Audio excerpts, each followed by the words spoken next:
So I vlogged every day. Here's what I learned, and I'm probably never attempting it again. Let me give you some advice. You only got one life to live. But if you live it every day, all the way, once is enough.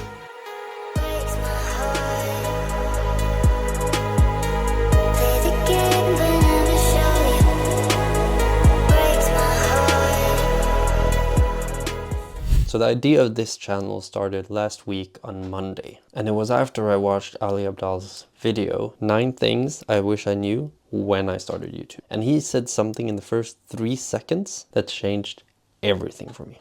Item number 1 is that no one cares about your videos. This is 2 categories of people who do not care. Number 1, your friends and family do not care. And number 2, the audience also does not care. It's once you start that you figure out what you're about. But also you're going to learn that nobody cares. And I was not ready for what I was about to eventually learn when I started this journey. So I'm going to give you the 3 things I learned from vlogging, but they were not at all what I expected. But just like you, the viewer, don't care about this video, Ali probably doesn't care about you seeing how quote unquote bad his old YouTube videos were. I don't think for a second his 6 million subscribers care about a travel vlog he did in Cambodia 7 years ago and what it looks like. So a couple of months ago I got laid off, and after they offered me an extension for the remaining time of the football season for the club I was working at, I said no, because I did in a way not accept the way I had been treated during my 6 months there. And if you know me, I'm a very loud person.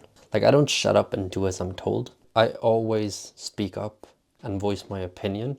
And in a corporate world, that's not usually the most appreciated way of being. I understand the hierarchies of an office, of a corporate job, but I just don't think that mistreating your employees is the way to go. So I said, bye bye, boy bye. And I moved back here with my mom. So I'm living with my mom, I'm 28 years old, and I'm trying out YouTube. Like, what the hell? And here I am, like, trying to make sense of anything, of where I'm at and why I'm here. But after I left my job, I picked up running more intensely and started going for ultras to sort of go through a grieving and healing process, because I lost like 3 jobs in a year. So I started doing a lot of content online on Instagram and TikTok, and then YouTube makes a lot of sense for that too. I felt like it was like a nice add-on to it. And for me, the best way to learn YouTube is by going all in. So I tried vlogging for a week just to try to understand what goes through making a YouTube video and how much effort you need to put in. So I started, and the first day was like the most awkward. Like, by far, it was so hard. I was like so nervous all the time when shooting. Like, nobody was around, but I was still nervous. But still, I had this like idea, like, who cares? But also like, I want to make waves on YouTube, like that's gonna happen. But I mean, like, look at me. Like, what the hell was I on about? But I started thinking, like, this thought went just through my head. Like, how do I make the video engaging? How do I get the viewer to engage in my video? Like, what's the value? Why would people want to watch? Or like, how do I go viral for my vlog? Like that was like an actual thought that I had. Like, every time you produce something as a content creator, you're going to feel like this is the one that's going to go viral. But it's just never going to be that one. On day 2, it got easier and easier. On day 3 and 4, I started to get more effective. I was learning to edit faster and smarter. I was learning the different shots I could do, like the long shot, the medium shot, the establishing shot, the close-up shot. And on day 5, it hit me. Like, I woke up exhausted, like so tired.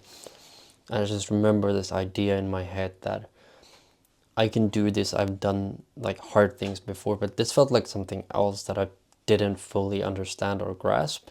So it took so much more mental energy just to complete the vlogs and edit them and fix them and make them look sort of nice. And they weren't like masterpieces in any sense of the way. However, I was not about to give in.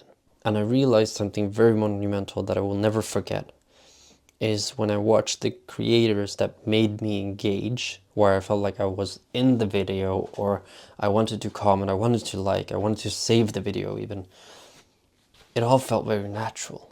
Unlike me, tense, nervous. So I had to say to myself when I was vlogging, be yourself, live your life. People will attract to that. Because honestly, like, who cares, right? If someone sees you, who cares?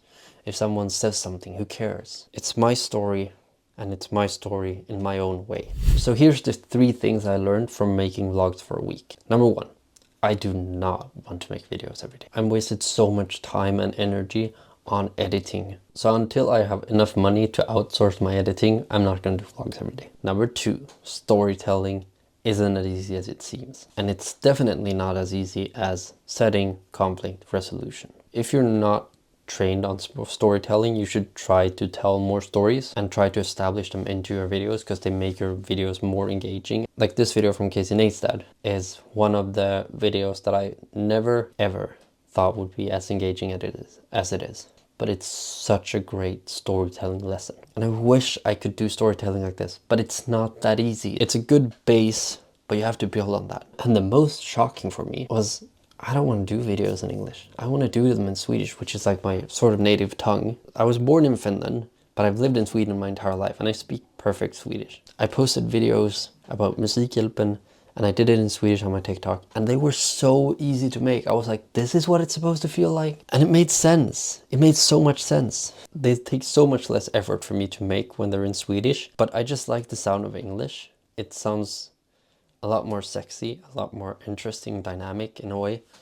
Swedish is this hejsan hoppsan hopp falalalalale. But however, my English is just not the best. Like, I have to articulate a lot to make my English sound good. Going forward, these videos will be in Swedish, and I will post about running still, but I will also post weekly, because like editing every day is just so much. And sometimes you just need a break from something, and having to write a script, film it, and edit it takes so much time in themselves. To make it every day is a hassle. So the next video you'll see will be in Swedish, because like, who cares? Like, who's even watching at this point? Feel free to subscribe below and follow along in this journey. You can also like this video, it helps out a ton. Thanks for watching. I love you. You sexy, sexy bastard. Ciao.